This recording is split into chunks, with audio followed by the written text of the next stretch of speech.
रुद्वहन् सिंहस्कन्धादिरूढां त्रिभुवनमखिलं तेजसा पूरयन्तीं ध्यायेत् दुर्गां जयाख्यां त्रिदश परिवृतां सेवितां सिद्धिकामयी। नमो नमः। आचार्य जी, आपका जो चित्र हमें आ रहा है क्लियर नहीं है, थोड़ा प्रकाश की तरफ यदि मुख होगा आपका, क्योंकि उजाला पीछे दिख रहा है खिड़कियों की तरफ। अच्छा अच्छा। यदि उस तरफ फेस होगा तो मुझे लगता है ज्यादा, क्योंकि रिकॉर्डिंग हो रही है तो थोड़ा क्लियर आएगा। अच्छा ऐसा ही है, ये चार्जिंग पॉइंट यहाँ है इसलिए थोड़ा सा। अच्छा अच्छा जी, ठीक है। अस्य पाठ्यक्रमस्य संयोजका अन्ये अत्र उपस्थिताः तथा च अस्य विश्वविद्यालयस्य मान्याः कुलपतयः अन्ये विद्वांसः।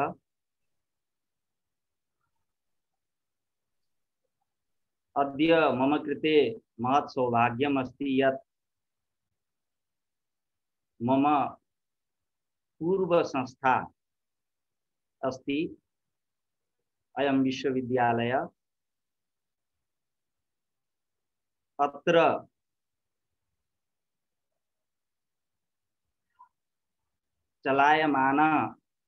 चलायमाने पाठ्यक्रमे ममापि योगदानं भवति इति, अध्यापने योगदानं भवति इति महत् कृते महत् सौभाग्यम् अस्ति। तस्य कृते धन्यवादाः सर्वेभ्यः। अहं यथा निर्देशानुसारं हिन्द्यां वदामि। अवश्य। हिन्द्यामेव प्रचलति। एवं हाँ, हिंदी भाषया मध्ये मध्ये संस्कृतेन अपि वक्तुं पारयन्ति। भवतु। मेरे लिए ये सौभाग्य है कि मैं भी पूर्व में इसी संस्था में कार्यरत था, तो आज इस पाठ्यक्रम में मुझे भी स्थान दिया गया अध्यापन के लिए। इसके लिए सभी को धन्यवाद। तो मैं ये कृपया स्क्रीन शेयर के लिए आप अनुमति दे दें। अवश्य अवश्य।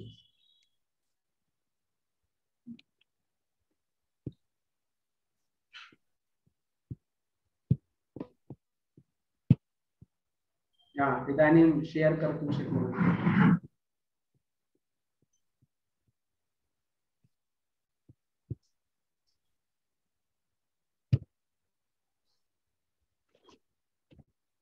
दृश्यते दृश्यते दृश्यते। धन्यवाद। आज का विषय है शोध प्रबंधस्य कृते सामग्री संकलनम तत्स्रोतांसि च, अर्थात शोध प्रबंध के लिए सामग्रियों का संकलन कैसे करना है और उसके स्रोत क्या है, तो इस विषय पर हम लोग चर्चा करेंगे। सबसे पहले इस विषय पर चर्चा करने के पहले हम आते हैं शोध के ऊपर। शोध क्या है? शोध शब्द शोध धातु से निष्पन्न हुआ है। घय प्रत्यय कर कर शोध शब्द हम लोग निष्पन्न करते हैं, और जिसका अर्थ होता है कि शुद्ध, खोज, शोधन करना इत्यादि अर्थ होता है। नवीन तथ्यों की खोज के लिए कुशलता पूर्वक, सावधानी पूर्वक किए गए अन्वेषण ही शोध है। नवीन तथ्यों की खोज के लिए जो हम लोग सावधानी पूर्वक, कुशलता पूर्वक जो खोज अन्वेषण करते हैं वही शोध है। शोध, अनुसंधान, अनुशीलन, अन्वेषण, गवेषणा, परिशीलन, परिशोधन, सर्वेक्षण आदि के नाम से भी शोध को हम लोग जानते हैं। अर्थात शोध के पर्यायवाची है ये सब। अनुसंधान, अनुसंधान का अर्थ भी होता है शोध। जैसे हम लोग कहते हैं कि अनुसंधान करना, रिसर्च करना, शोध करना, अनुशीलन करना, अन्वेषण करना, गवेषणा करना, परिशीलन करना, परिशोधन करना, सर्वेक्षण करना इत्यादि जितने भी शब्द हैं सभी शब्दों का अर्थ शोध ही है। अर्थात खोज, खोज करना। क्योंकि हम लोग किसी विषय के ऊपर शोध प्रबंध तैयार करते हैं, उसके ऊपर हम लोग शोध करते हैं, तो कुछ नवीन तथ्यों को उपस्थापित करते हैं उस शोध प्रबंध में। कोई विषय वस्तु रहता है, उसके ऊपर हम लोग नवीन तथ्यों को और उपस्थापित करके उसको परिमार्जित करते हैं। अर्थात जो स्पष्ट नहीं है उसको भी स्पष्ट करते हैं। कोई विषय वस्तु रहता है तो उसको और थोड़े से हम लोग स्पष्टता की ओर जाते हैं। तो ये शोध है। शोध का सामान्य अर्थ यही होता है कि खोज है, शोध करना अर्थात खोज करना। किसके खोज करना? तो विषय भिन्न भिन्न होते हैं, भिन्न भिन्न विषयों के ऊपर खोज हम लोग करते हैं। जो भी विषय निर्धारित करके हम लोग शोध कार्य में लग जाते हैं उसके ऊपर खोज करना, अन्वेषण करना, गवेषणा करना इत्यादि ये शोध का अर्थ है। इस समय शोध को ही हम लोग अनुसंधान शब्द से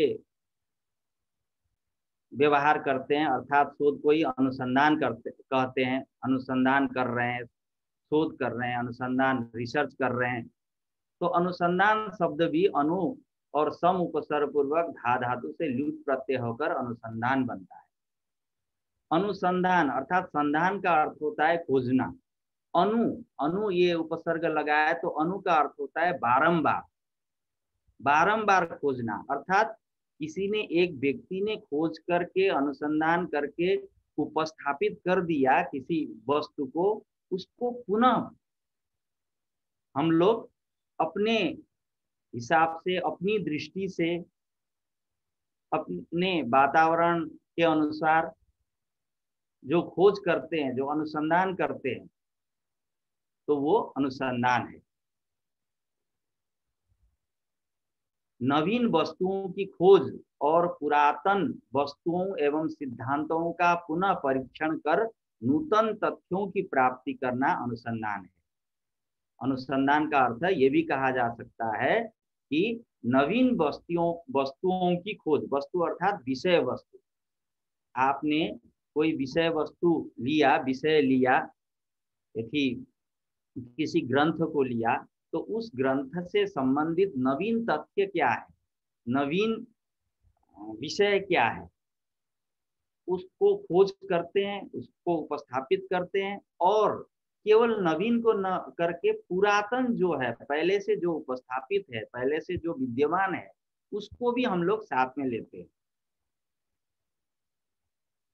जो पहले से विद्यमान तथ्य, सिद्धांत इत्यादि हैं, उनको भी साथ में लेकर, और उनको हूबहू साथ में न लेकर कुछ परिमार्जित करके और उसको कुछ परीक्षण करके, यदि लेने लायक है तो लेकर, अथवा त्यागने लायक है तो त्याग करके, फिर नूतन जो सिद्धांत हम लोग उपस्थापित करते हैं, तो ये अनुसंधान है। इसी को अनुसंधान कहते हैं।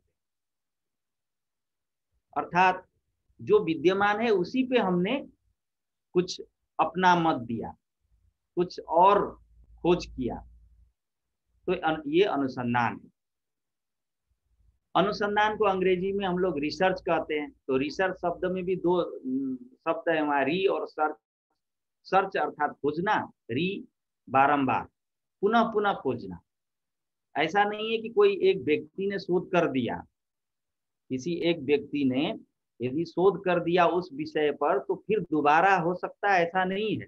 उनकी दृष्टि क्या है, उन्होंने किस दृष्टि से शोध किया, उसके इतर हम लोग अन्य दृष्टि से भी उस विषय को लेकर कुछ उसमें अन्य तथ्यों को जोड़ करके शोध कर सकते हैं। जो शोध हुआ है उसी में फिर शोध हो जाए, तो ये रिसर्च है। बारंबार खोज करना, इसको अनुसंधान करते हैं। तो जो शोध शब्द है, शोध शब्द का वास्तविक अर्थ खोज हो गया, तो उसी को अनुसंधान के उसमें हम लोग लेते हैं। अन्वेषण, गवेषण, गवेषणा इत्यादि, अनुशीलन इत्यादि हम लोग शोध शब्द को ही लेते हैं। अब आते हैं शोध प्रबंध।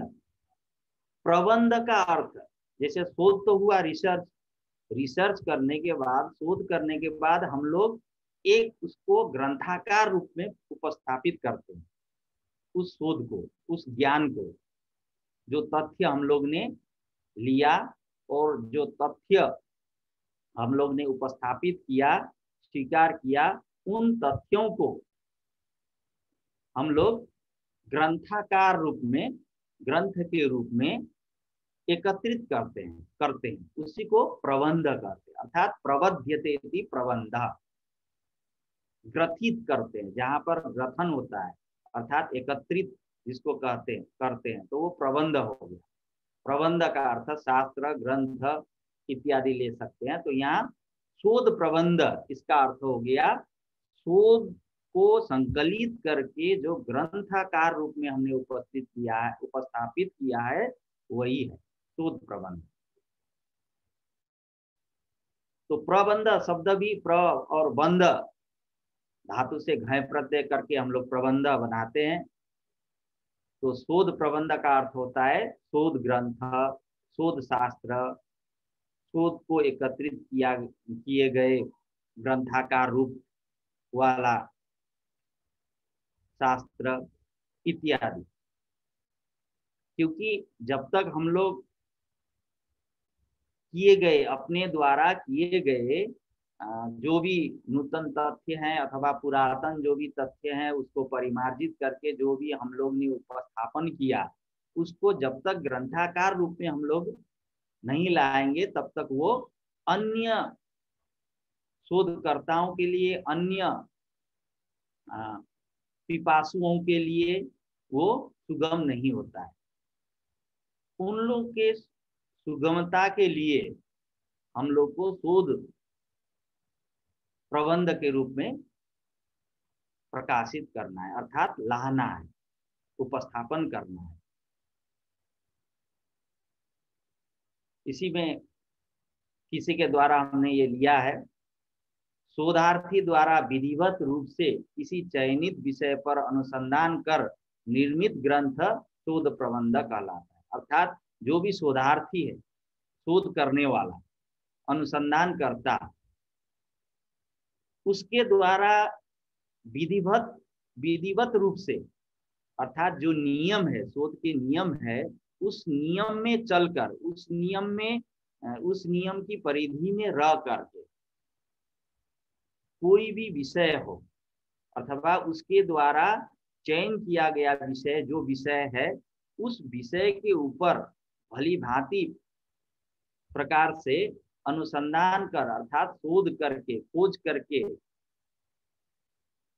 ग्रंथ रूप में उपस्थापन जो किया जाता है अर्थात करता है, उसी को शोध प्रबंध कहते हैं।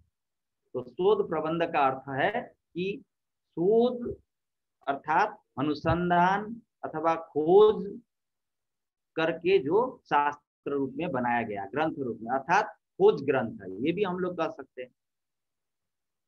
जो नवीन तथ्यों से एकत्रित शास्त्र जो है, ग्रंथ जो है, वो शोध प्रबंध है। तो शोध प्रबंध के लिए सामग्रियों की आवश्यकता होती है। सामग्री मतलब यहाँ पर शोध सामग्री, इससे अर्थ ये है कि सामग्री से अर्थ है तथ्य, सिद्धांत, तथ्य अथवा सामग्री, वस्तु, विषय वस्तु, शोध के लिए विषय वस्तु। सामग्री से या नहीं सामान, ये अर्थ है। शोध सामग्री शब्द हम लोग लेंगे तो शोध अर्थात अनुसंधान के लिए जो भी विषय वस्तु है उसका ग्रहण करना, उन विषय वस्तुओं को क्या क्या लेना है, अर्थात साधन क्या क्या है, जो अनुसंधान जिस विषय पर किया जा रहा है वो किस किस माध्यम से हमको उन विषयों को लेना है, तो ये होता है शोध सामग्री, शोध तथ्य। यदि हम किसी ग्रंथ के ऊपर शोध कर रहे हैं तो उस ग्रंथ से संबंधित जो भी विषय वस्तुएं हैं कहाँ कहाँ से हमको प्राप्त हो सकती हैं, उनके तथ्य कहाँ कहाँ से हमें उपलब्ध होंगे, किन किन माध्यम से, तो वही सामग्री है। अथवा कोई नवीन विषय ग्रंथ को इतर ग्रंथ के इतर अन्य विषय, सामाजिक विषय कोई भी हो, उसमें भी हम लोग उससे संबंधित भी सामग्रियों का वो कर सकते हैं। यदि किसी घटना के ऊपर अथवा किसी ऐतिहासिक घटना के ऊपर यदि हम लोग शोध करें तो उस शोध को करने के लिए हमको सामग्रियों का, तथ्यों का कैसे एक रूप में लाना है, तथ्यों को कैसे एकत्रित करना है, तो ये शोध सामग्री के द्वारा हम लोग, अथवा इसकी विधि भी है, विधि अथवा प्रकार, तो उससे हम लोग एकत्रित कर सकते हैं।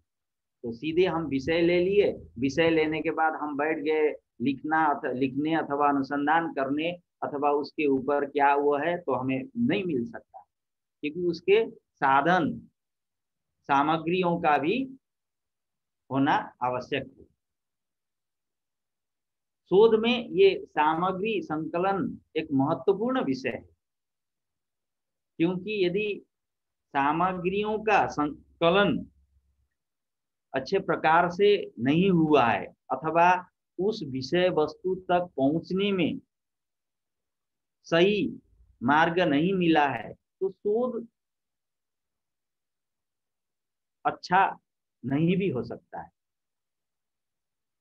यद्यपि अच्छा होगा, तथापि जो संभाव्य था अथवा जो करिष्यमाण था, जो किया जाना था, वो कार्य पूर्ण नहीं भी हो सकता। तो ऐसा है, तो शोध सामग्रियों का चयन करना अथवा मार्ग उसके शोध के लिए ये चयन करना ये महत्वपूर्ण है। तो यहाँ सामग्री का अर्थ हमने तथ्य लिखा है, तथ्य। शोध करने के लिए जो चयनित विषय है उससे संबंधित जो तथ्य हैं, साधन है, उनको हम शोध सामग्री कहते हैं। उससे संबंधित, ऐसा नहीं है कि किसी ग्रंथ के ऊपर हमने वो किया और उस ग्रंथ से संबंधित न हो, दूसरे जगह से हम उसका वो कर रहे हैं, उसके दूसरे माध्यम से कर रहे हैं, तो ऐसा नहीं है। अथवा कोई सामाजिक घटना है अथवा किसी सामाजिक व्यक्ति के ऊपर है शोध, इस तरह का है, तो फिर हम दूसरे तरीके अपनाएं, तो ऐसा नहीं, क्योंकि उस शोध तक हमें पहुंचने में कठिनाई आएगी। तो सही सामग्रियों का चयन हो, सही मार्ग हो, तो हम वहां पहुंच सकते हैं अपने लक्ष्य तक। तो शोध करने के लिए जो चयनित विषय है उससे संबंधित तथ्यों को शोध सामग्री कहते हैं। अर्थात शोध करने के लिए जो भी सिद्धांत तथ्य है वो शोध सामग्री। अब हम आते हैं शोध सामग्री के ऊपर। शोध सामग्री मुख्यतया दो भाग में हम विभाजन कर सकते हैं। शोध सामग्री को दो भागों में विभाजन करते हैं, अर्थात इसके दो प्रकार हैं, दो प्रकार, एक मूल और एक सहायक। शोध सामग्री एक मूल होगा और एक सहायक होगा। मूल अर्थात जो शोध विषय है उससे एकदम संबंधित, अर्थात यदि मूल वो विषय वाला जो मूल सामग्री न हो तो शोध हो ही नहीं सकता। इस तरह कोई ग्रंथ है, यदि हमने व्याकरण का कोई ग्रंथ लिया तो उस ग्रंथ के ऊपर यदि हम शोध कर रहे हैं, अथवा साहित्य का कोई ग्रंथ लिया, उस ग्रंथ के ऊपर शोध कर रहे हैं, तो उसके लिए जो मूल सामग्री होगी वो ग्रंथ।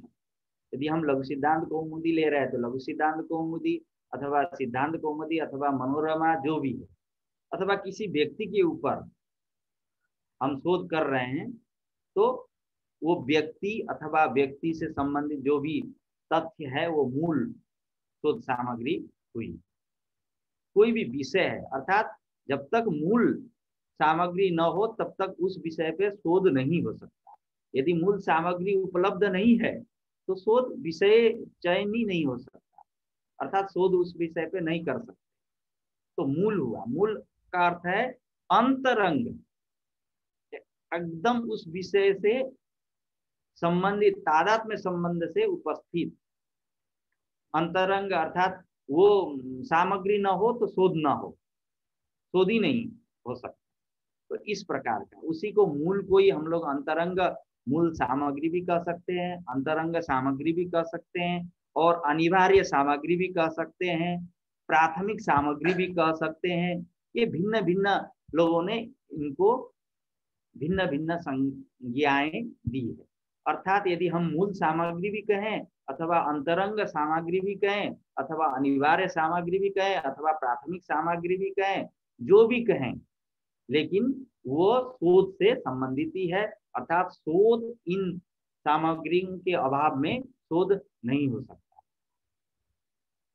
मूल शब्द से ही हम लोग जानते हैं, मूल अर्थात जो मूल है, जड़, मूल, बीज। अंतरंग, अंतरंग भी वही है, अर्थात शोध वाला ही जो संबंध है उस तरह। तो प्राथमिक भी हम लोग लेंगे तो प्राथमिक दृष्टि से पहले हमको कोई विषय चयन करने के बाद, जो विषय चयन करने के पूर्व भी हमको आवश्यकता होती है, और करने के बाद तो आवश्यकता होती है, क्योंकि जब तक ये मूल सामग्री न हो, अर्थात प्राथमिक सामग्री न हो, तब तक शोध आगे नहीं बढ़ाया जा सकता। शोध यदि वो उपलब्ध न हो तो शोध ही न हो। तो इसलिए मूल सामग्री, अंतरंग सामग्री और प्राथमिक सामग्री, अनिवार्य सामग्री, अनिवार्य, अनिवार्य कहने से अनिवार्य, कंपलसरी, अनिवार्य, अनिवार्य में कोई वो नहीं है कि इसके भी कोई उपाय है। तो अनिवार्य शब्द आ गया तो अनिवार्य तो हो ही है, अनिवार्य है तो शोध है। चयन, विषय का चयन हुआ तो अनिवार्य वो सामग्रियों, अनिवार्य सामग्री की आवश्यकता होती है, अर्थात वो सामग्री अनिवार्य सामग्री है उस विषय पे शोध होने के लिए। तो ये शोध सामग्री का पहला प्रकार है, ये मूल कहे, चाहे अंतरंग कहे, चाहे अनिवार्य कहे, चाहे प्राथमिक कहे। और दूसरा प्रकार है सहायक। सहायक, सहायक शब्द से हम लोग अर्थबोध कर रहे हैं, सहायक अर्थात सहायता करने वाला। कोई जो मूल शोध विषय है अथवा मूल जो शोध सामग्री है, उसको सहायक रूप से जो सामग्री सहायता करे वो सहायक सामग्री हुई। अर्थात मूल विषय में हम मूल विषय को ले रहे हैं, मूल विषय को लेकर हम शोध कर रहे हैं, तो उस शोध को उपस्थापित करने के लिए, उपस्थापन करने के लिए जिन जिन तथ्यों की आवश्यकता होती है, और तथ्यों की मूल विषयों से इतर, तो वो सहायक है। जैसे किसी, हमने उदाहरण के लिए सिद्धांत कौमुदी के मूल के ऊपर ही, यदि हमने सूत्र के ऊपर ही, पाणिनि के सूत्र के ऊपर ही हमने शोध किया, प्रारंभ किया, तो वो मूल सामग्री हमको सूत्र, सूत्र है मूल सामग्री। जब तक सूत्र न हो तब तक हम शोध ही नहीं कर सकते। तो उसके लिए जो सहायक सामग्रियां हुई, विभिन्न आचार्यों के टीका, टीकाएं, इतिहास, व्याकरण से संबंधित इतिहास, विभिन्न आचार्यों के इतिहास अथवा विभिन्न आचार्यों के कथन, विभिन्न आचार्यों की टीकाएं, विभिन्न आचार्यों के ग्रंथ, नीचे से लेकर प्रारंभिक ग्रंथ से लेकर ऊपर तक के उच्च शिक्षा के ग्रंथ तक, उससे भी अलग उसमें कोई यदि बाहरी ज्ञान की भी आवश्यकता है अथवा वर्तमान परिप्रेक्ष्य में कोई अन्य सामग्रियों की भी आवश्यकता है, तो वो सब क्या है, सहायक सामग्रियां होती है। क्योंकि मूल सामग्री के अभाव में तो शोध ही नहीं हो सकता, फिर सहायक सामग्री की क्या आवश्यकता है, सहायक सामग्री की भी आवश्यकता है। क्योंकि मूल सामग्री केवल से संपूर्ण ज्ञान अथवा संपूर्ण शोध, संपूर्ण अनुसंधान, संपूर्ण खोज उसमें उपस्थापित नहीं किया जा सकता। सहायक सामग्री जब तक नहीं आएगी तब तक उस शोध को एक अच्छे रूप में नहीं लाया जा सकता। क्योंकि हम किसी भी विषय के ऊपर शोध करने जाएं तो उनके इतिहास को जानना आवश्यक है। तो इतिहास सहायक सामग्री हुई, क्योंकि जब हम इतिहास जानेंगे अथवा उसके पूर्वापर को जानेंगे तब उसके हिसाब से हम लोग कार्य करेंगे, शोध कार्य करेंगे। तो ये सहायक सामग्री हुई। अथवा किसी व्यक्ति के ऊपर, हम किसी विशिष्ट व्यक्ति के ऊपर, कोई राजनेता हो अथवा कोई विद्वान हो, कोई विशिष्ट व्यक्ति हो, कोई दार्शनिक हो, कोई वैज्ञानिक हो, तो उनके ऊपर यदि हम शोध कर रहे हैं, उनके ऊपर शोध करने जा रहे हैं, तो उनके जो उनसे संबंधित अथवा उनसे जो साथ में, उनके साथ में रहे जो भी व्यक्ति हैं अथवा उन्होंने जहाँ जहाँ कार्य किया इत्यादि, जो भी ये तथ्य हम लोग इकट्ठा करते हैं, एकत्रित करते हैं, वो सहायक सामग्री है। क्योंकि जो मूल विषय है उसको सहायक के माध्यम से, सहायक सामग्री के माध्यम से कुछ भी थोड़ा सा मिल जाए, कुछ भी लाभ हो, तो वही सहायक सामग्री है। तो सहायक सामग्री को भी जैसे हम लोग बहिरंग सामग्री बोल सकते हैं। बहिरंग जैसे अंतरंग हमने मूल लिया, तो बहिरंग अर्थात बाहर से जो समर्थित कर रहा है, समर्थन कर रहा है मूल सामग्री को। अंतरंग तो नहीं है लेकिन बहिरंग है, कुछ न कुछ वो है, सहायक सहायता को प्रदान कर रहा है, तो वो बहिरंग सामग्री है। तो जैसे हमने पहले बताया मूल को अनिवार्य सामग्री, तो अनिवार्य है तो ये अनिवार्य नहीं है, अर्थात यदि उपलब्ध हो तो हो, यदि न भी हो तब भी काम चलेगा, लेकिन उपलब्ध हो तो उत्तम रहेगा। अर्थात अनिवार्य रूप से नहीं है, अनिवार्य रूप से नहीं है कि होना ही चाहिए, तो वो सहायक सामग्री। और एक हमने बताया था प्राथमिक,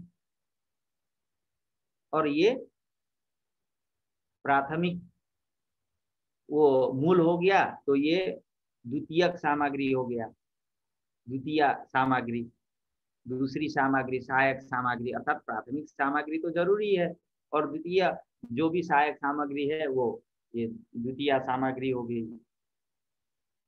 अर्थात मूल सामग्री मुख्य और सहायक सामग्री गौण, प्रधान और अप्रधान।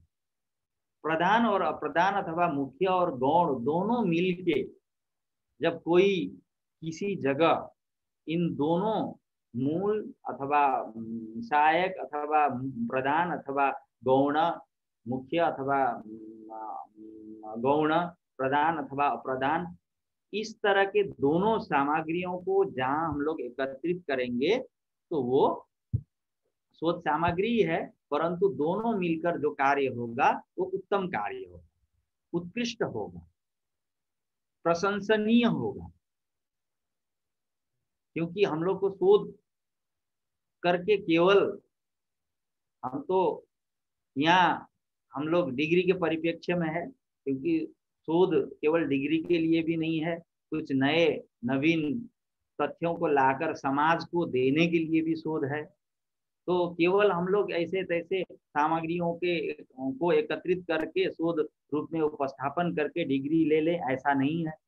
क्योंकि उस वह ग्रंथ, शोध ग्रंथ अथवा जो भी उपस्थापन हम लोग ने किया, जो भी प्राप्त किया, जो भी निकाला, बाहर निकाला समाज के लिए, तो वो क्या होगा, क्या होना चाहिए, वो प्रशंसनीय होना चाहिए। ऐसा हो कि इस व्यक्ति ने इस विषय पर शोध किया है, वो तो उत्कृष्ट शोध है, वो सभी के लिए उपयोगी है। तो ऐसा होना चाहिए। ऐसा भी न हो कि अरे वो शोध तो हुआ है लेकिन उसमें कोई तथ्य नहीं है।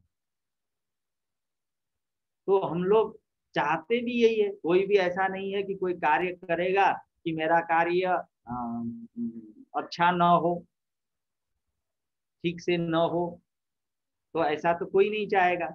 हर कोई चाहेगा कि मेरा कार्य अच्छा हो, उत्कृष्ट हो, सब लोग प्रशंसा करें, ये सभी की इच्छा होती है।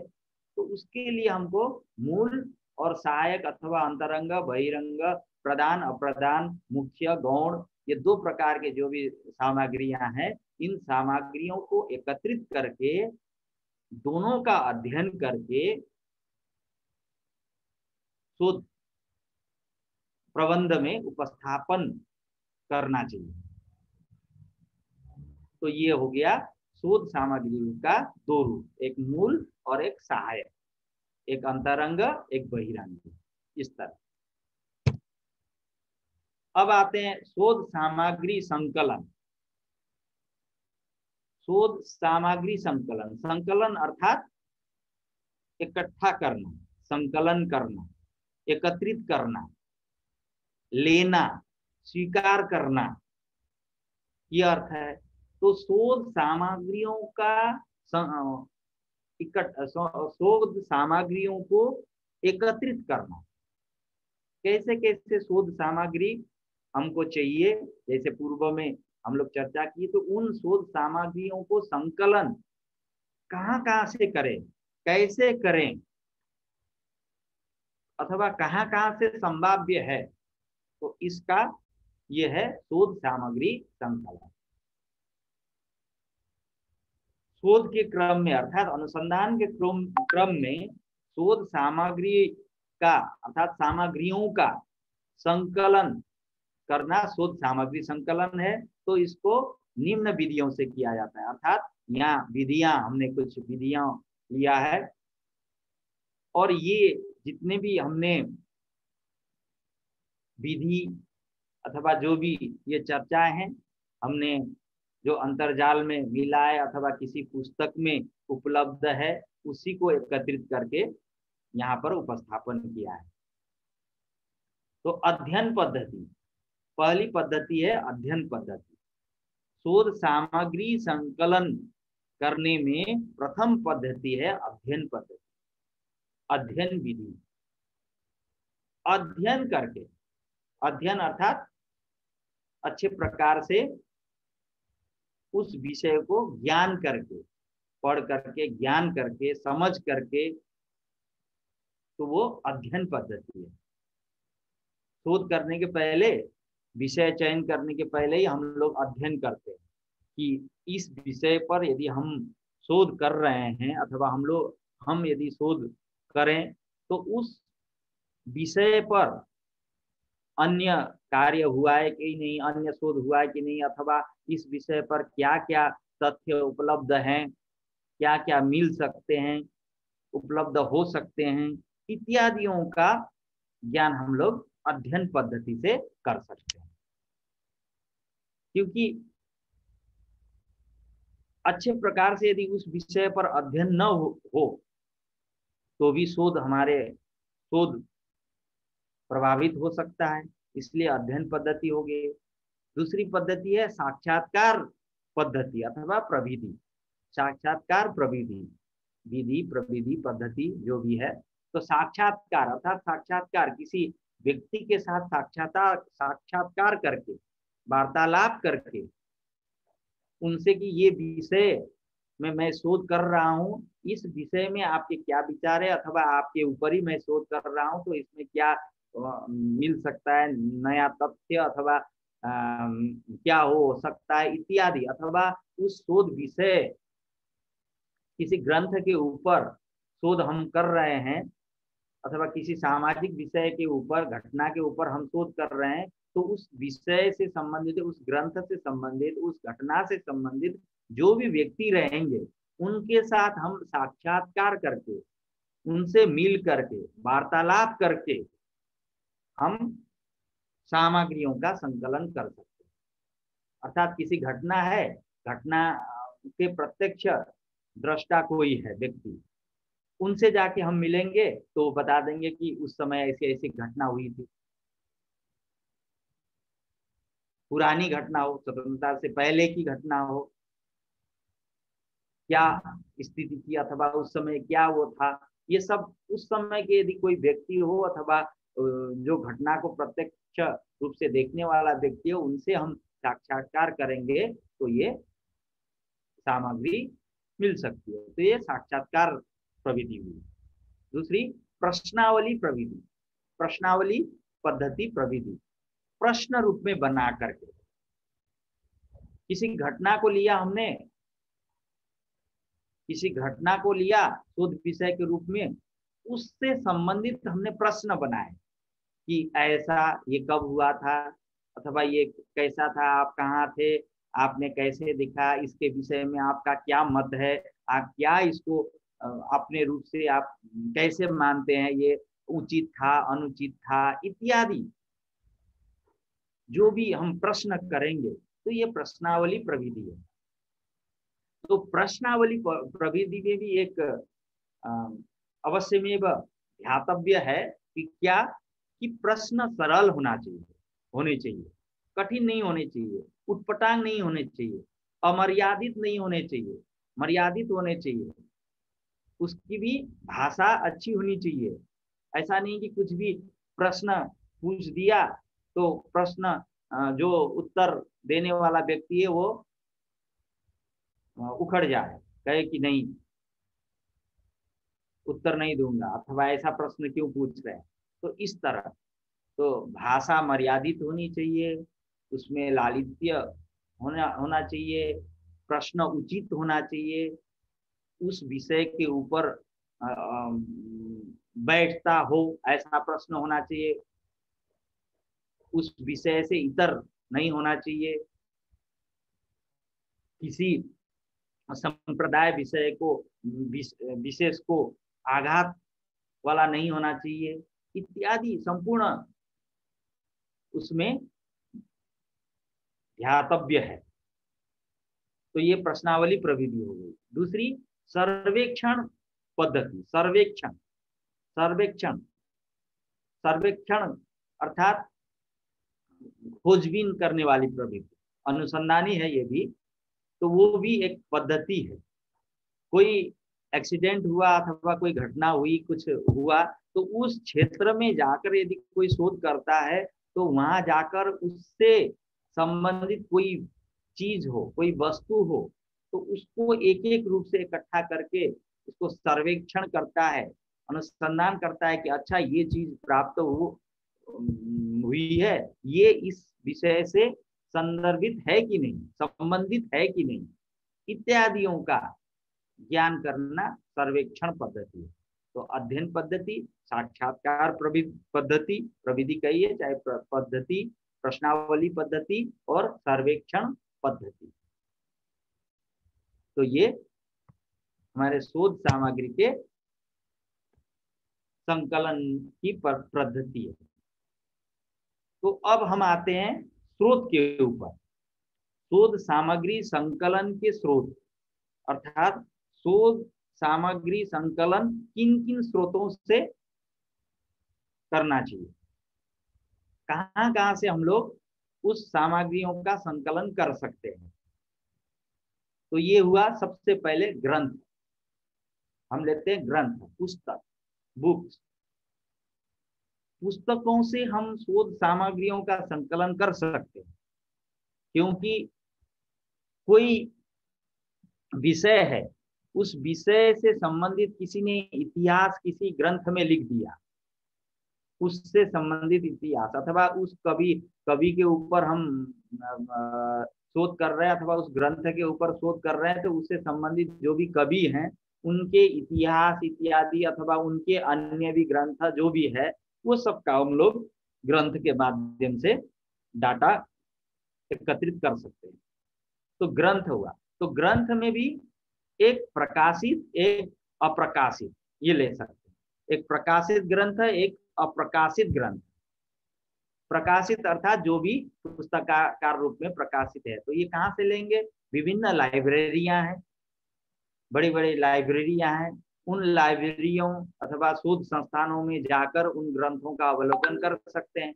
और अप्रकाशित अर्थात अप्रकाशित जो प्रकाशित पुस्तकाकार रूप में नहीं उपलब्ध हुए हैं, नहीं आए हैं, केवल पांडुलिपियों में है, किसी व्यक्ति के द्वारा लिखा, तो उनका भी अध्ययन हम लोग कर सकते हैं वहां से। तो पांडुलिपियों के लिए भी बड़े बड़े लाइब्रेरियां हैं, शोध संस्थान है, वहाँ सुरक्षित रूप से पांडुलिपियां रखी हुई हैं। तो वहां से भी उस विषय से संबंधित यदि हमें कोई मैटर मिलता है तो संकलन कर सकते हैं, एकत्रित कर सकते हैं। तो ग्रंथ हुआ।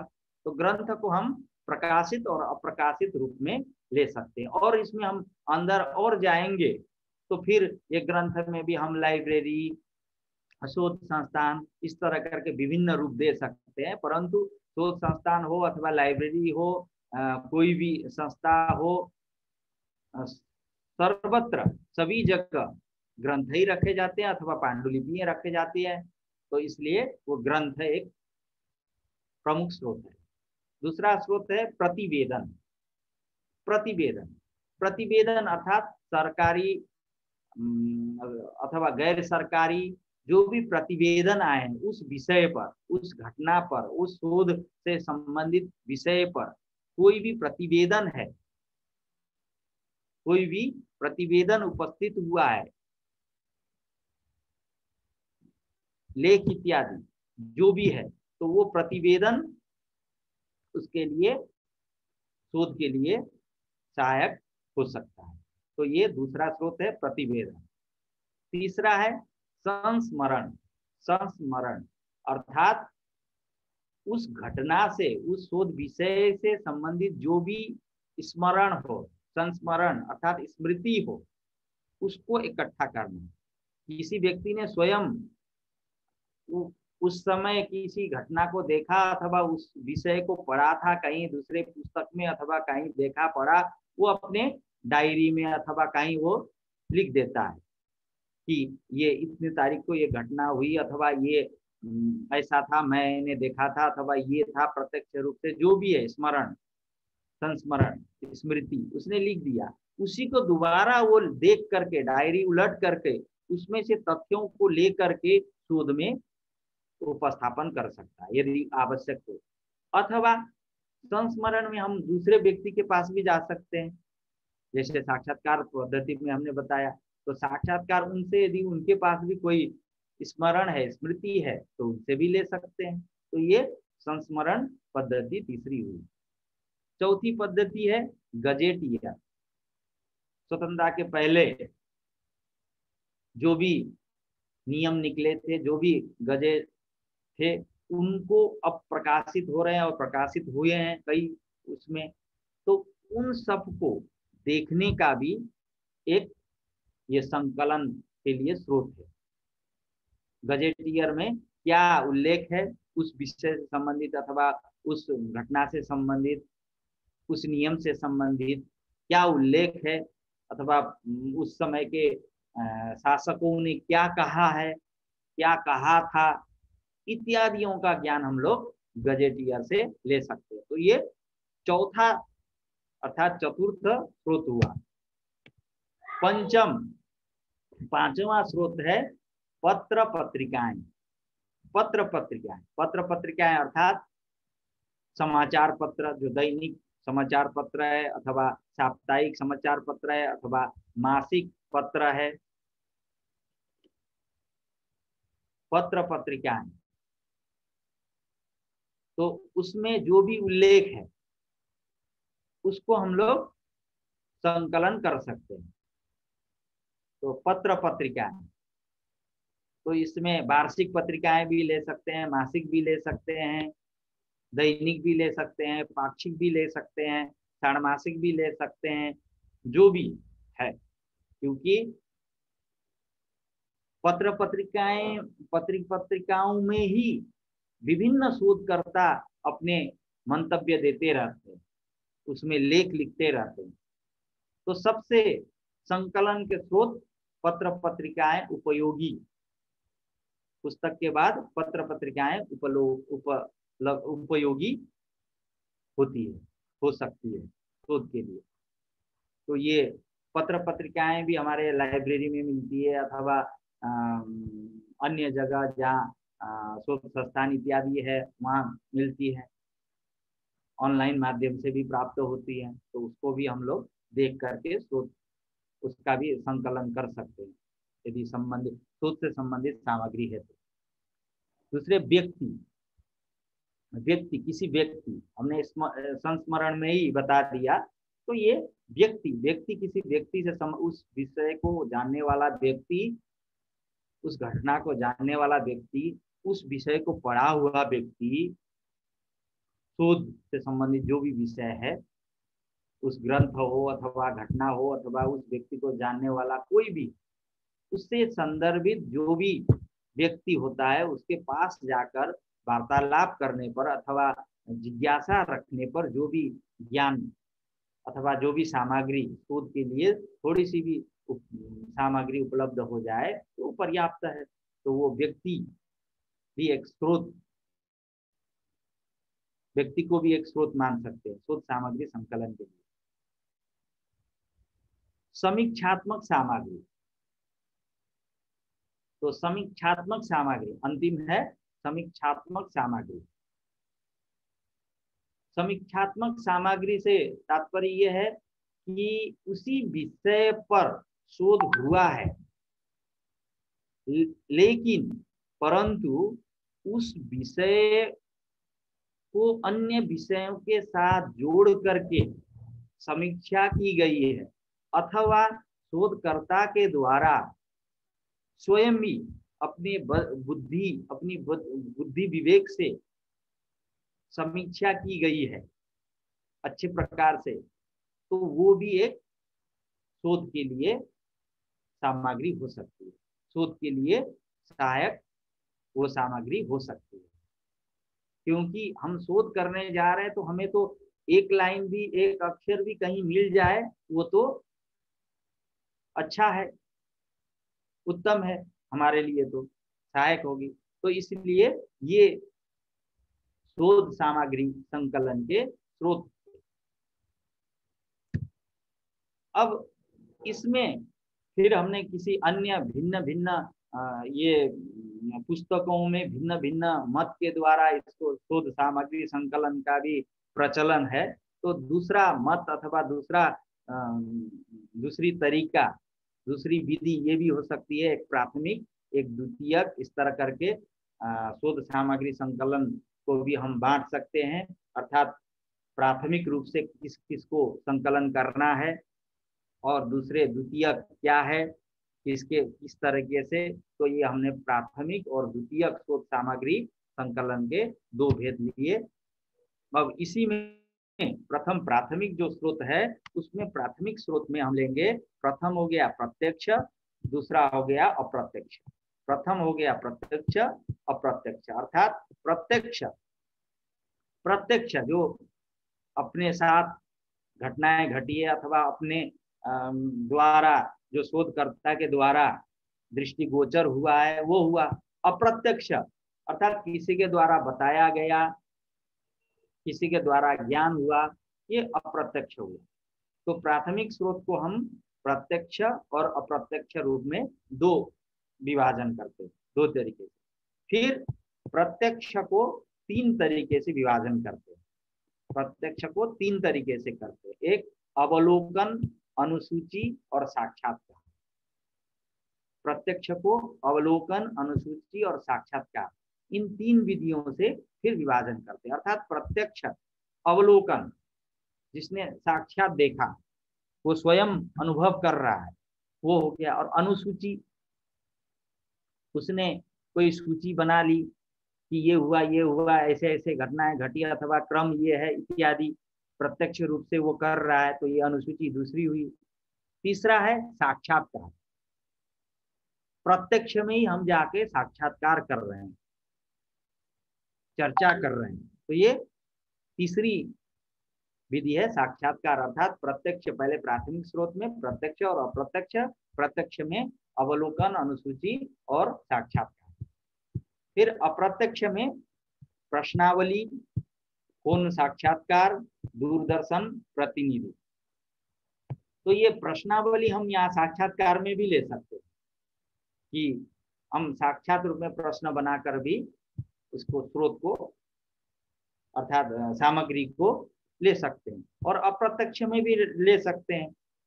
यदि किसी ने अप्रत्यक्ष रूप में किसी घटना को बताया तो उस समय भी हम प्रश्न के माध्यम से और उसमें जिज्ञासा लेकर के कार्य कर सकते हैं।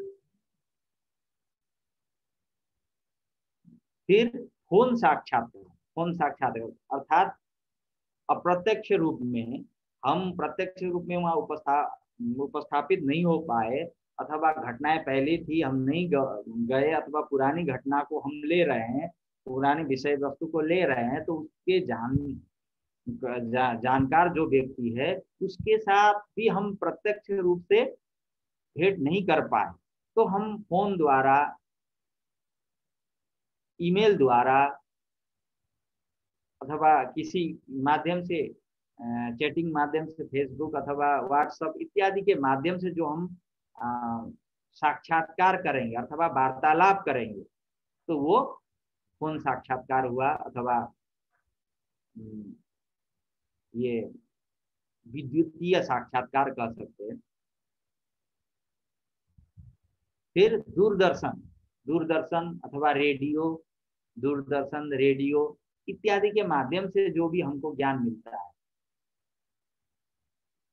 कहीं विदेश में कोई घटनाएं घटी, हम तो वहां उपस्थित नहीं थे, प्रत्यक्ष तो हम नहीं कर पाए, लेकिन दूरदर्शन और रेडियो के माध्यम से हमें ज्ञान हो गया कि ऐसा ऐसा ये ऐसी ऐसी घटनाएं घटी है और ये उसके लिए है। अथवा जो हम शोध कर रहे हैं तो उसमें ये पता चलेगा कि दूरदर्शन के माध्यम से भी हमें आज इसके लिए उपयोगी सामग्री मिली अथवा मिली थी इत्यादि, हम दूरदर्शन अथवा रेडियो के माध्यम से भी जान करते हैं। और दूसरी प्रतिनिधि, जो प्रतिनिधि वहां उपस्थित हुआ हो, उस घटना को देखने वाला, उस विषय को जानने वाला, तो ये प्रतिनिधि भी वो है। तो ये जो प्रत्यक्ष अप्रत्यक्ष ये प्राथमिक स्रोत है, ये वस्तुतः किसी घटना के ऊपर हम लोग यदि शोध करने जाएं तो ये उसके लिए थोड़ा सा सही बैठता है। फिर हम द्वितीयक जो स्रोत, प्राथमिक और द्वितीयक जो स्रोत हमने बताया था, तो द्वितीयक स्रोत में ये ले सकते हैं, पहला व्यक्तिगत और सार्वजनिक, अर्थात व्यक्तिगत लेख इत्यादि। लेख स्वयं, यदि व्यक्तिगत किसी ने लेख लिखा है, कोई आर्टिकल लिखा है, आलेख लिखा है, वो हो गया। और कोई सार्वजनिक रूप से लिखा है, तो ये दो हो गया द्वितीयक स्रोत। फिर व्यक्तिगत में भी हम जीवन, इतिहास, डायरियां, पत्र पत्रिका इत्यादि को हम लोग ले सकते हैं। जीवन इतिहास अर्थात अपने, यदि कोई व्यक्ति है उसके ऊपर हम शोध कर रहे हैं, लेकिन उस व्यक्ति ने अपने ही ग्रंथ में अपनी जीवन इतिहास को लिख दिया है। हमारे संस्कृत में परंपरा ही है, कभी अपने मंगलाचरण करते हैं, अथवा अंत में ग्रंथ के समाप्ति में पूरे अपने वंशावली, वंश के जो भी परंपरा है उसको श्लोकबद्ध कर देते हैं। तो उसको देखकर भी हमको उनके व्यक्तिगत जो जीवन इतिहास है उसको ले सकते हैं, स्वीकार कर सकते हैं। डायरियां, डायरी में कुछ लिख दिया, अथवा उनके द्वारा लिखी गई डायरी प्राप्त होती है तो उससे कर सकते हैं। फिर पत्र, पत्र अर्थात पत्र पत्रिकाएं, ये सब हुआ। फिर सार्वजनिक लेख में, सार्वजनिक आलेख में हम संस्मरण, प्रकाशित, अप्रकाशित ये मान सकते हैं।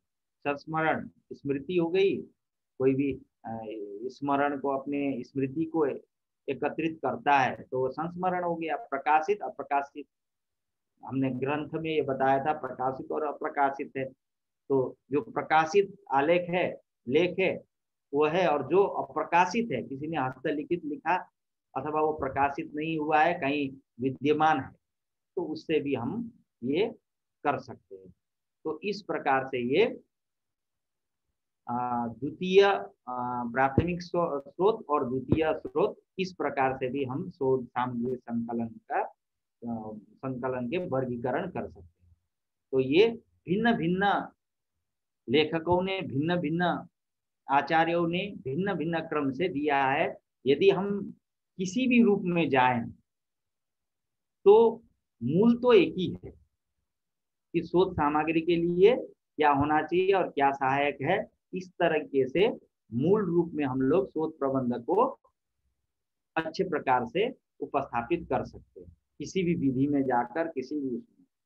तो शोध के लिए सामग्री संकलन और उसके स्रोत महत्वपूर्ण है। यदि इसी में, इस विषय में थोड़ा सा भी जो शोध करता है वो ट्रैक से उतर जाए, अर्थात मार्ग से वो उतर जाए, उस मार्ग से हट जाए, तो शोध, संपूर्ण शोध किया कराया जो भी मेहनत है वो बिगड़ सकता है, अर्थात उचित फल नहीं मिल सकता है। इसलिए इस विषय को आवश्यक समझ करके करना चाहिए। यदि हम आवश्यक भी नहीं समझे तब भी, तो ये स्वयं ही शोध विषय जो है स्वयं ही आवश्यक रूप से उपस्थापित हो जाएगा। हमको करना ही करना पड़ेगा, क्योंकि मैटर नहीं मिलेगा तो हम क्या लिखेंगे, क्या उसमें अनुसंधान करेंगे। तो इसलिए ये वो थी। तो समय भी हो गया। हरिओम। हरिओम। उपसंहारं कर्तुं शक्नुवन्ति। अस्तु अस्तु। तो इस प्रकार से हमने शोध किया है, उसको किया। फिर शोध के बाद शोध सामग्रियां, शोध प्रबंध के लिए जो आवश्यक शोध सामग्रियां क्या क्या है, किस मार्ग से हमें उसको संकलन करना है, तो इत्यादि इन विषयों पर हम लोग ने चर्चा की। और इसको, ये हमारी स्वयं दृष्टि है, और इन दृष्टि, स्वयं दृष्टि केवल स्वयं की दृष्टि न हो करके ये हमने अंतर्जाल में जो भी विद्यमान है तथ्य उनको लिया है, और विभिन्न पुस्तकारों, पुस्तक के लेखकों ने अथवा पत्र पत्रिकाओं में जो जो उपलब्ध थे उनको यहाँ एकत्रित किया है। तो इस प्रकार से ये हम आशा करते हैं कि आप लोगों को ये जो भी तथ्य है उपयोगी होंगे। तो इसके साथ ही हम आज के व्याख्यान को विराम देते हैं। धन्यवाद। नमो नमः। जी।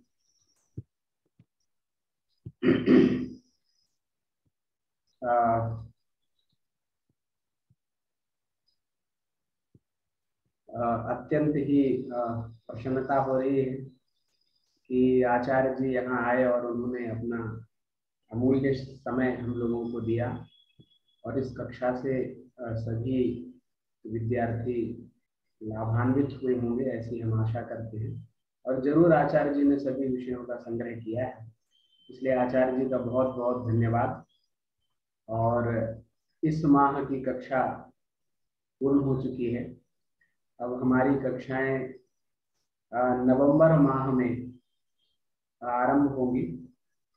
तो नवंबर में प्रायः 2 कक्षाएं हो पाएंगी, 1 तारीख को और 3 तारीख को।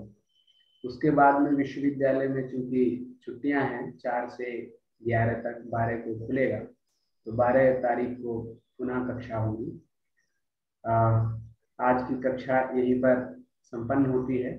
और आचार्य जी को पुनः एक बार बहुत बहुत साधुवाद। नमो नमः। धन्यवाद। तो आज की कक्षा यही संपन्न होती है। हम लोग फिर से सोमवार को मिलते हैं। तब तक के लिए सभी को